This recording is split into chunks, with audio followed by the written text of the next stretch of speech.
الحمد لله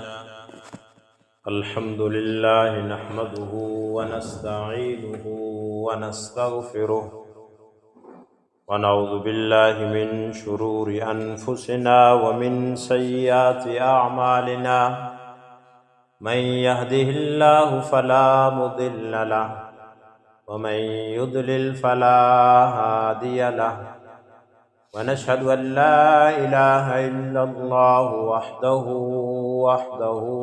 لا شريك له ونشهد أن سيدنا وسندنا ونبينا وشفيعنا محمدا أحمد عبده ورسوله أما بعد فأعوذ بالله من الشيطان الرجيم بسم الله الرحمن الرحيم يا بني أقم الصلاة وأمر بالمعروف وانه عن المنكر واصبر على ما أصابك إن ذلك من عزم الأمور ولا تسعر خدك للناس ولا تمش في الأرض مرحا إن الله لا يحب كل مختال فخور اللهم صل على محمد وعلى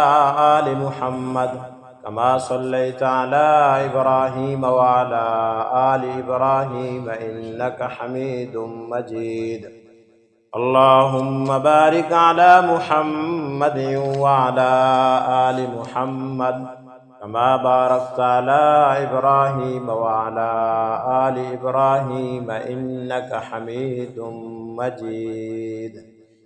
درود پاک پڑھ لی۔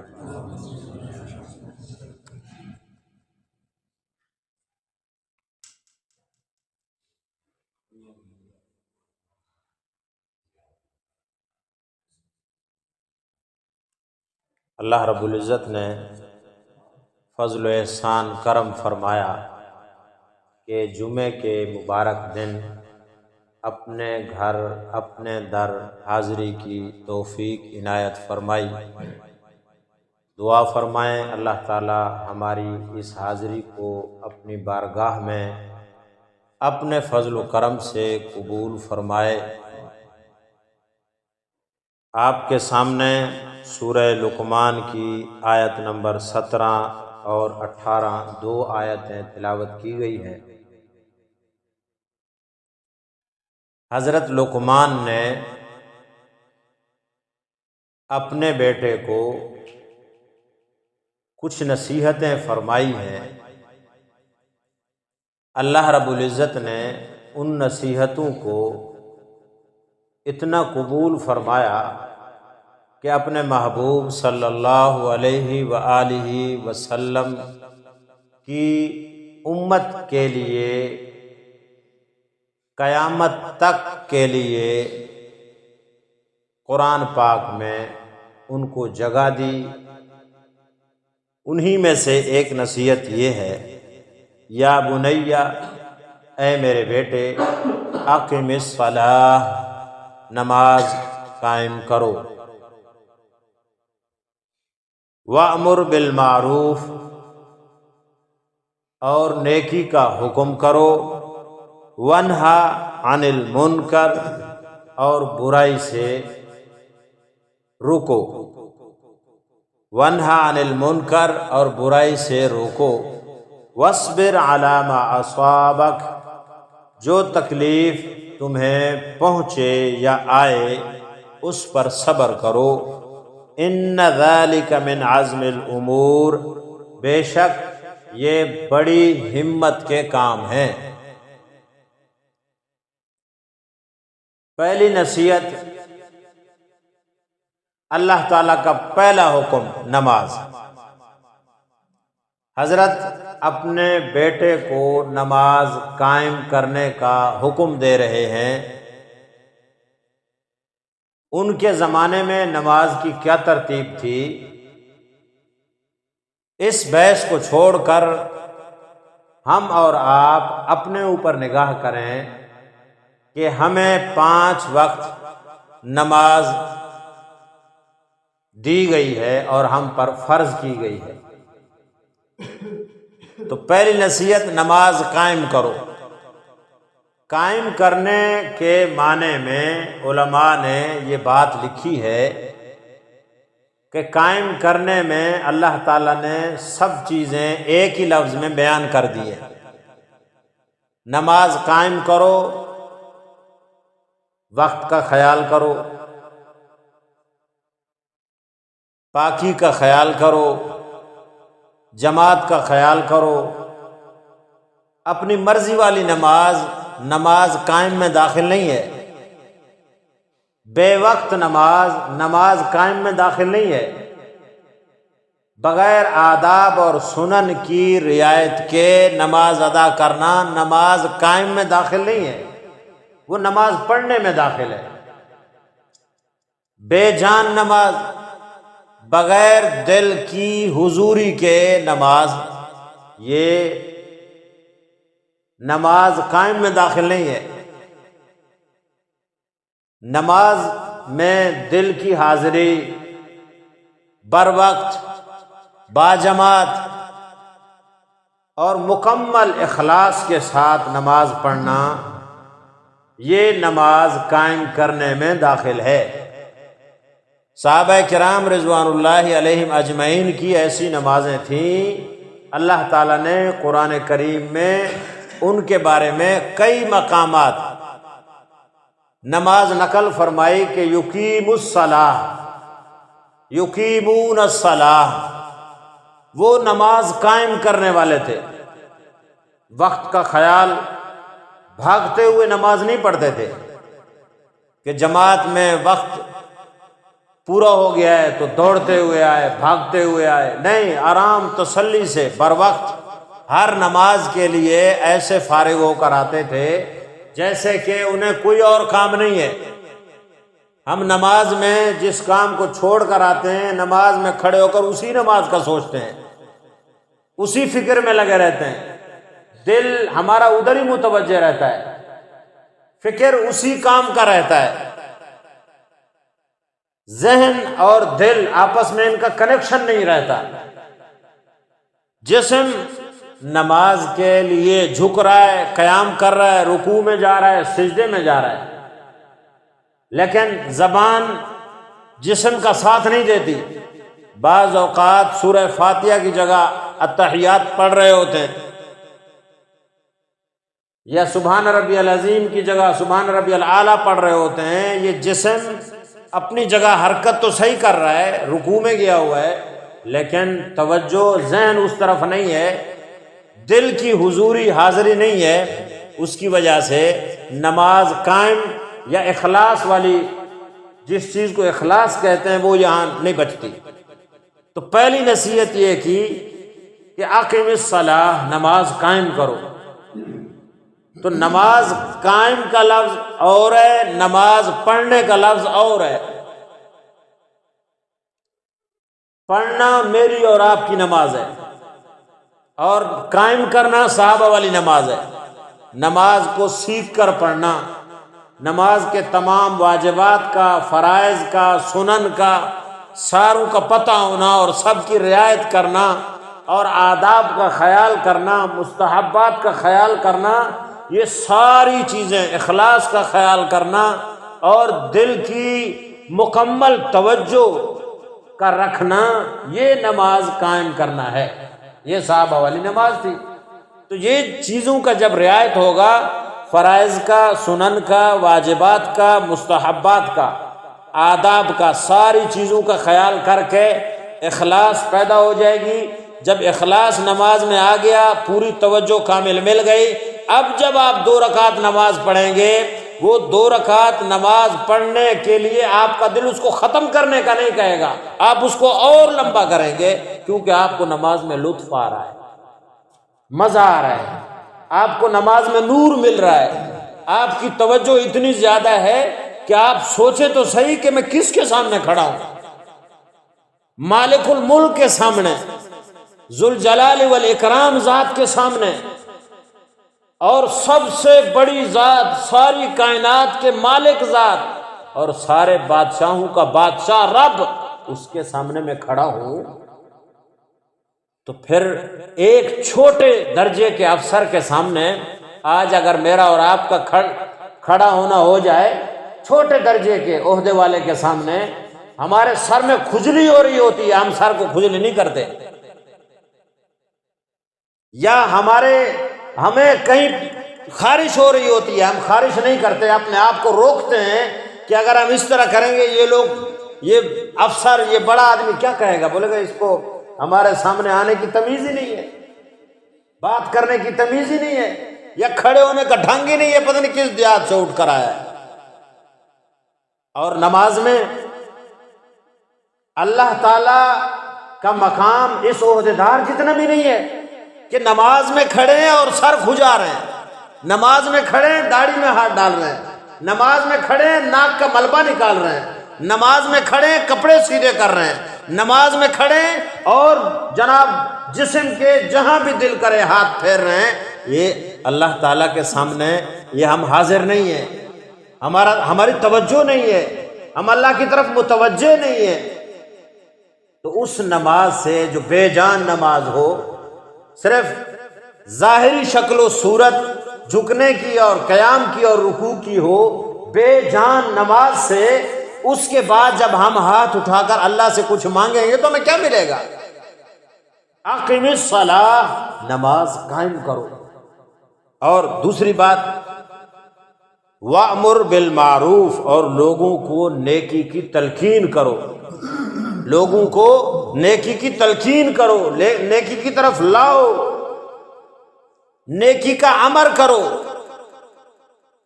پکڑ کے ان کو سیدھا راستہ دکھاؤ، برائی سے وَانْهَ عَنِ الْمُنْكَرِ، برائی سے ان کو روکو، ہاتھ پکڑو ان کا۔ امر بالمعروف، وَلْتَكُن مِّنْكُمْ أُمَّةٌ يَدْعُونَ إِلَى الْخَيْرِ، اور ایک مقام پر فرمایا كُنْتُمْ خَيْرَ أُمَّةٍ أُخْرِجَتْ لِلنَّاسِ تَأْمُرُونَ بِالْمَعْرُوفِ وَتَنْهَوْنَ عَنِ الْمُنْكَرِ۔ یہ اللہ تعالیٰ نے کام انبیاء کو دیا ہے، نبی علیہ الصلوۃ والسلام کو دیا ہے، لوگوں کو نیکی پر لگاؤ اور لوگوں کو نیکی سے روکو۔ یہ کام اللہ تعالیٰ نے نبی علیہ الصلوۃ والسلام کو یہ مشن دیا ہے، اس مقصد کے ساتھ دنیا میں بھیجا ہے۔ اسی لیے تو آپ صلی اللہ علیہ وسلم نے آتے ہی دنیا میں یہ کام کیا، لوگوں کو نیکی پر لایا اور نیکی پر لانے کی محنت کی، نیکی پر لگایا، جد و جہد کی، کوشش کی، ماریں کھائیں، تانے اور الزام برداشت کیے، نیکی پر لانے کے لیے، برائی سے روکنے کے لیے۔ یہ نبی علیہ الصلوۃ والسلام کیونکہ آخری نبی ہیں، خاتم الانبیاء ہیں، خاتم النبیین ہیں، آپ کے بعد نبوت کا دروازہ بند، اب کوئی نیا نبی پیدا نہیں ہوگا، اس لیے اللہ تعالیٰ نے نبی علیہ الصلوۃ والسلام کی امت کو، یعنی میرے اور آپ کے یہ ذمہ لگایا ہے کہ مسلمانوں، اہل ایمان، تم خود بھی نیک کام کرو، نیکی پر رہو، اور لوگ اوروں کو بھی نیکی پر لاؤ، اوروں کو نیکی کی طرف متوجہ کرو، اوروں کو نیکی پر لگاؤ، اور خود برے کاموں سے بچو، اوروں کو بھی برے کاموں سے روکو، منع کرو، ان کا ہاتھ پکڑو، ان کی منت کرو، ان کو سمجھاؤ، برائی سے ہٹاؤ، وَانْهَ عَنِ الْمُنْكَرِ۔ اس امت میں صرف خود نیکی کرنا کافی نہیں ہے کہ آپ نیک بن جائیں بس، نہیں، قُوا أَنفُسَكُمْ وَأَهْلِيكُمْ نَارًا یا ایھا الذین آمنوا قُوا أَنفُسَكُمْ وَأَهْلِيكُمْ نَارًا، کہ خود بھی، اپنے آپ کو بھی اور اپنے اہل خانہ کو بھی، اپنے گھر والوں کو بھی، اپنے اڑوس پڑوس کو بھی، اپنے ہمسایوں کو بھی، اپنے دوست احباب کو بھی، اپنے تعلق داروں کو بھی، جس چیز پر اچھے کام پر خود لگے ہوئے ہو، ساتھ والے دوستوں کو، ہمسایوں کو، رشتہ داروں کو، گھر والوں کو، تعلق داروں کو، سب کو لاؤ۔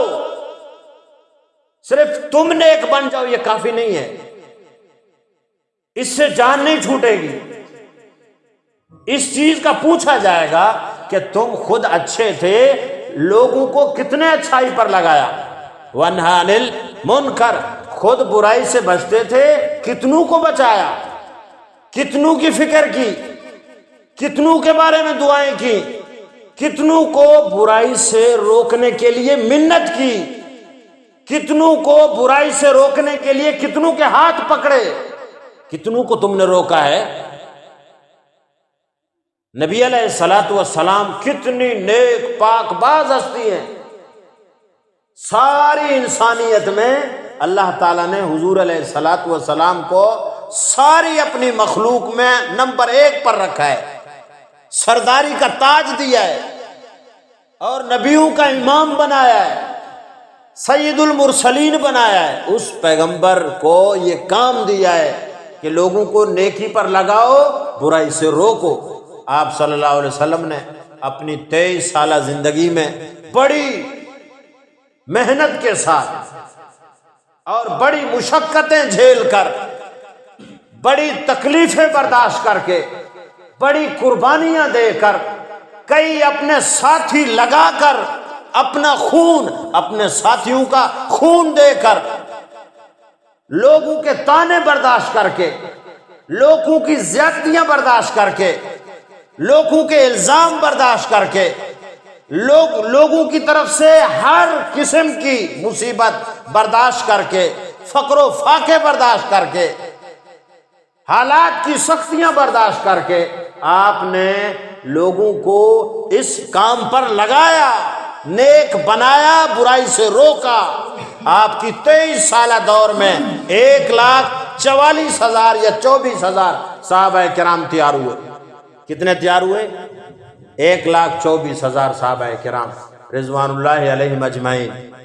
اور اللہ تعالیٰ نے ان پر جب حضور علیہ الصلوۃ والسلام نے محنت کی اور ان کو جب آپ صلی اللہ علیہ وسلم، حالانکہ اگر ان کی تاریخ آپ دیکھیں، نبی علیہ الصلوۃ والسلام کے کام سے پہلے وہ ایک دوسرے کے دشمن تھے، جانی دشمن تھے، ایک دوسرے کی کوئی عزت نہیں تھی اور انسانیت نہیں تھی، انسانیت نہیں تھی، پیار محبت نہیں تھا اور آپس میں کوئی تعلق نہیں تھا، سرداری اور چودراہٹ جیسا نظام قائم تھا، اور ایک جہالت کی بالکل دلدل میں پھنسے ہوئے تھے، پرلے درجے کی جہالت میں پڑے ہوئے لوگ تھے۔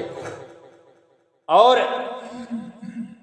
ایسے ایسے واقعات کتابوں میں ملتے ہیں کہ اگر وہ پڑھے جائیں اور دیکھا جائے، سوچا جائے، تو آج بندہ شرماتا ہے کہ کس قسم کی جہالت پر آ کے نبی علیہ الصلوۃ والسلام نے محنت کی۔ ایک دوسرے کی شراب کھوپڑیوں میں قتل کر کے کھوپڑیوں کے مینار بنانا، کھوپڑیوں کے بڑے بڑے پہاڑ بنانا، کھوپڑیوں کی ڈھیری لگانا، یہ تو کوئی عام بات تھی۔ اور پھر ان کھوپڑیوں کے پیالے بنا کر شراب پیتے تھے، ان میں فخریہ طور پر بتانے کے لیے ہم اتنے لوگوں کے قاتل ہیں۔ اور جو بندہ مرتا تھا، مر جانے کے بعد پہلے اپنی امت کو اپنے دشمنوں سے آگاہ کر کے مرتا تھا، میں مر رہا ہوں، یہ لوگ ہمارے دشمن ہیں، میرے جانے کے بعد ان کے ساتھ نمٹتے رہو۔ اور 1 نہیں، 2 نہیں، 10 نہیں، 20 نہیں، صدیوں تک وہ قتل و قتال کا بازار گرم رہتا تھا، ایک دوسرے کو نسلیں مٹاتے تھے۔ اس جہالت پر حضور علیہ الصلوۃ والسلام نے جب پہلی مرتبہ آ کر کہا قولوا لا الہ الا اللہ تفلحون، آپ کے اوپر پھول نہیں برسائے گئے۔ جب آپ نے کہا لا الہ الا اللہ پڑھو کامیاب ہو جاؤ گے، آپ کو خراج تحسین نہیں پیش کیا گیا، آپ کو پیار نہیں دیا گیا، آپ کے ساتھ محبت کا اظہار نہیں کیا گیا۔ جو لوگ آپ کو اچھا سمجھتے تھے، صادق اور امین کا لقب دیتے تھے، آپ کو نیک سمجھتے تھے، وہی لوگ آپ کو پتھر مارنے والے بن گئے، آپ کے ساتھ لڑنے والے بن گئے، آپ کے ساتھ دشمنی رکھنے والے بن گئے۔ کیوں؟ اس آدمی نے ہمیں یہ کیوں کہا لا الہ الا اللہ پڑھو؟ اس پیغمبر نے لوگوں کو جو بھی ہوا، خاندان سے تعلقات خراب ہوئے، آپ رکے نہیں، معاشرے میں الزامات سہنے پڑے، آپ رکے نہیں۔ لوگوں نے آپ کو مجنون کہا، آپ رکے نہیں۔ لوگوں نے آپ پر جادوگر کا الزام لگایا، آپ رکے نہیں۔ مجھے اور آپ کو کوئی بندہ کہے نا تم گدھے ہو، دیکھو تمہیں تکلیف کتنی ہوتی ہے۔ مجھے اور آپ کو کوئی غلط الزام غلط نام کے ساتھ پکارے، تکلیف کتنی ہوتی ہے۔ جبکہ ہم جیسے لوگ گناہگار لوگ ہیں، خطا کار لوگ ہیں، ہم اپنی عزت نفس پر بات کو نہیں برداشت کر سکتے۔ حضور علیہ الصلوۃ والسلام پاک، صاف، آپ کی سیرت صاف، بے داغ زندگی، ماضی پاک، مستقبل پاک، آئندہ کی زندگی پاک۔ ایسی پاک ہستی کو لوگ کہیں تم جادوگر ہو، الزام لگائیں، باتیں کریں اور غلط لقب سے پکاریں اور آ کے ہی سرعام کہیں یا محمد۔ آج آپ کو اگر کوئی بندہ بلائے نا، آگے پیچھے لقب نہ لگائے، آپ کہتے ہو یار اس نے میرے ساتھ عزت کے ساتھ بات ہی نہیں کی ہے، میں مولوی صاحب ہوں، امام ہوں، مجھے کوئی ایسے نام کے ساتھ آ کر پکارے، بغیر مولانا صاحب کے بولے، بغیر صاحب کا لفظ لگائے ہوئے بلائے کوئی، میں بھی کہوں گا یار اس بندے کو تمیز ہی نہیں ہے بات کرنے کی۔ سرکار دو عالم صلی اللہ علیہ وسلم جیسی ہستی جن کو اللہ نے نبیوں کا امام بنایا، اپنی ساری مخلوق میں سب سے افضل اعلی اجمل اکمل اور سب سے اوپر رکھا، اس ہستی کو لوگ آ کے کہے یا محمد، اے محمد ہماری بات سنو، آپ نے آگے سے غصہ نہیں دکھایا، مرجھایا ہوا چہرہ نہیں پیش کیا، خندہ پیشانی سے پیش آئے۔ تو عرض کرنے کا مقصد یہ ہے کہ آپ نے کیا کیا، لوگوں کو آ کر 23 سال میں اس معاشرے پر محنت کی اور ان لوگوں کو آ کر پکڑا جو صدیوں سے جہالت میں، برائیوں میں لت پت تھے، جن کے ہاں بچی کی، بیٹی کی قدر نہیں تھی، زندہ اپنے لخت جگر کو زمین میں درگور کر دیتے تھے۔ اب تصور کرو کتنا بڑا گھناؤنا اور گھٹیا فعل، لیکن وہ اس کو اٹھا کر دفن کر دیتے۔ اس قدر جاہل، کیوں بھی دفن کر رہے ہو؟ اس بیٹی سے ہمیں کیا عزت ملنی ہے؟ اس بیٹی نے کل جا کے کسی اور کے گھر، کسی اور کا بستر، کسی اور کے داماد جا کے کسی کے اور کے گھر جائے گی، ہمارے لیے یار کی بات ہے۔ او بدبختہ، جس کی بیٹی سے یہ پیدا ہوا ہے تمہاری بیوی، وہ کون ہے؟ وہ بھی تو کسی کی بیٹی ہے نا۔ لیکن عقل یا دماغ یا بالکل برائی میں اس طرح جہالت میں لت پت تھے، یہ باتیں ان کی سمجھ میں نہیں آتی تھی۔ ایسے معاشرے پر آپ نے آ کر کس قدر قربانیاں دے کر محنت کی ہے۔ الحمدللہ ہمارا معاشرہ بھی ایسا نہیں ہے، ایسا نہیں ہے، اور ہمارے معاشرے کے لیے بھی اب یہ ضرورت پڑ گئی ہے۔ یقین مانو صحابہ کرام نے جب کلمہ پڑھا نا، لا الہ الا اللہ محمد الرسول اللہ، جب کلمہ پڑھا، کلمہ پڑھنے کے بعد کوئی صحابی کسی کو یہ نہیں کہتا تھا چلو نماز کے لیے، نماز کا ٹائم ہو گیا یار، یا ان کو دعوت کوئی نہیں دیتا تھا نماز پڑھا کرو، نماز سے جماعت کے ساتھ پڑھا کرو، بر وقت پڑھا کرو، اتنا ثواب۔ جس طرح آج کل تبلیغ والے آ کے ہمیں منت کرتے ہیں، نماز کے لیے تیار کرتے ہیں، خدا کی قسم صحابہ کرام نے جب ایک مرتبہ کلمہ پڑھا، ان کو نماز کی دعوت دینے کی ضرورت نہیں تھی، ان کو پتہ لگ گیا لا الہ الا اللہ کہہ دیا ہے، نماز فرض ہو گئی، وہ پڑھتے تھے۔ اللہ کے بندے، ہم نے تو اس حد تک کتابوں میں پڑھا، آپ نے بھی سنا کہ منافق اگر جماعت سے رہ جاتا تو رہ جاتا، وگرنہ کوئی بندہ جماعت سے نماز رہتا نہیں تھا۔ لا الہ الا اللہ انہوں نے پڑھا ہے، ہم نے بھی پڑھا ہے، میرے اور آپ میں فرق کتنا ہے؟ صحابہ کرام رضوان اللہ علیہم اجمعین نے وہی کلمہ پڑھا، لیکن کلمہ پڑھنے کے بعد اس کلمے پر جم گئے اور اس پر مضبوط رہے۔ گھر چھوڑنا پڑا، چھوڑ دیا، لیکن کلمے والا تعلق نبی والا نہیں چھوڑا۔ برادری سے علیحدہ ہوئے، ہو گئے، لیکن برادری کی خاطر دین کو، کلمے کو، نبی کو، خدا کو چھوڑیں، ممکن نہیں۔ اپنی جان جاتی ہے، 100 بار چلی جائے، 1000 بار چلی جائے، کٹ جائے، ٹکڑے ہو جائے، لیکن صحابہ کرام نے نبی سے تعلق کو نہیں توڑا۔ خاندان جا رہا ہے، ہجرت کے موقع پر خاندان سے تعلق کٹ رہا ہے، لیکن کوئی پرواہ نہیں، اپنے رقبے اور زمین اور جائیدادیں جا رہی ہیں، جائیں بھاڑ میں، ہمارے ساتھ نبی ہیں، ہم نے نبی کا کلمہ پڑھا ہے، گئے نبی کے ساتھ، مدینہ پہنچے جا کر، اپنے بچے جا رہے ہیں، بیوی ساتھ نہیں ہے، بچے ساتھ نہیں ہے، کوئی پرواہ نہیں ہے۔ خدا کی قسم جب انہوں نے قربانیوں کی انتہا کر دی نا، خدا پاک نبی قرآن کریم میں 750 آیات میں ان کی تعریف کی، 750 آیات۔ نبی کو تکلیف پہنچے، صحابی بے چین ہو جاتا ہے، اپنے اولاد اگر چھوٹ رہی ہے کوئی پرواہ نہیں۔ نبی علیہ الصلوۃ والسلام نے یہ کام ان کے ذمہ لگایا، کیا کام؟ امر بالمعروف نہی عن المنکر، خود اچھے کام کرو اور لوگوں کو اچھائی پر لاؤ، ونہی عن المنکر، لوگوں کو برائی سے روکو، اور فرمایا واصبر علی ما اصابک، واصبر علی ما اصابک۔ یہ بات بھی یاد رکھو، یہ بات بھی یاد رکھو، جب تم لوگوں کو اچھائی پر لانے لگو گے، برائی سے روکنے لگو گے، کئی تکلیفیں آئیں گی، مسائل آئیں گے، پریشانیاں آئیں گی، برداشت کرو، واصبر علی ما اصابک، اور تمہیں جو تکلیف پیش آئے اس پر کیا کرو؟ صبر کرو۔ فرمایا ان ذلک من عزم الامور، بے شک یہ کام بڑی ہمت کے ہیں۔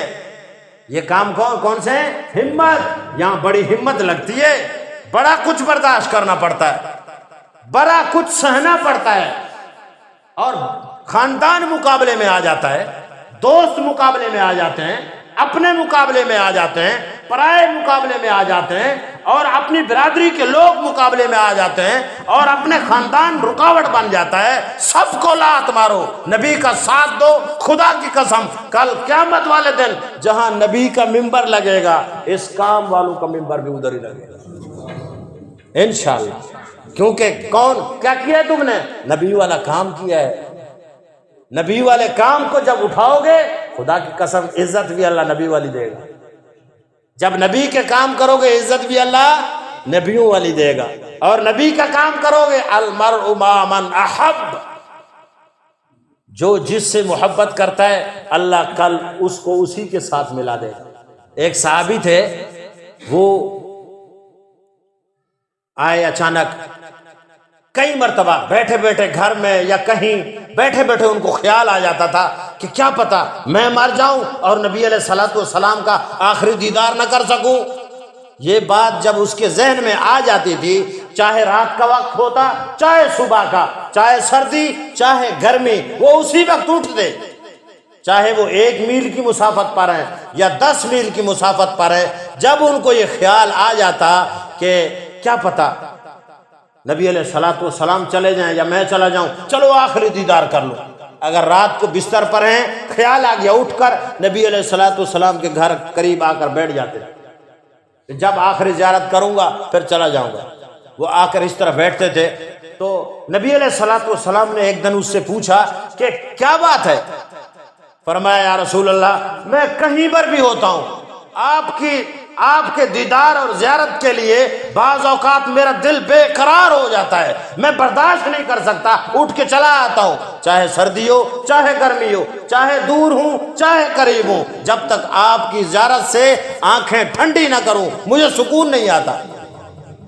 یا رسول اللہ، اس نے ایک اور بات بڑی مزے کی پوچھی، اے اللہ کے رسول، چلو دنیا میں تو میں اس طرح آ کے اپنے آنکھیں ٹھنڈی کر لیتا ہوں، اپنے بے قرار دل کو آپ کی زیارت کر کے سکون دے دیتا ہوں، اے اللہ کے رسول قیامت والے دن آپ تو انبیاء کے مقام پر ہوں گے، نبیوں کے مقام پر بیٹھے ہوئے ہوں گے، آپ کا عرش یا آپ کی کرسی یا آپ کی جائے نشست یا آپ کا تخت تو انبیاء کے ساتھ لگے گا، بلکہ امام الانبیاء جو ہیں تو آپ کا تخت تو ساروں سے اونچا ہوگا، مجھ جیسا ایک ادنا امتی اس دن آپ کی زیارت جب نہیں کر سکے گا تو میں کیسے برداشت کروں گا؟ آپ صلی اللہ علیہ وسلم نے خاموش ہو گئے۔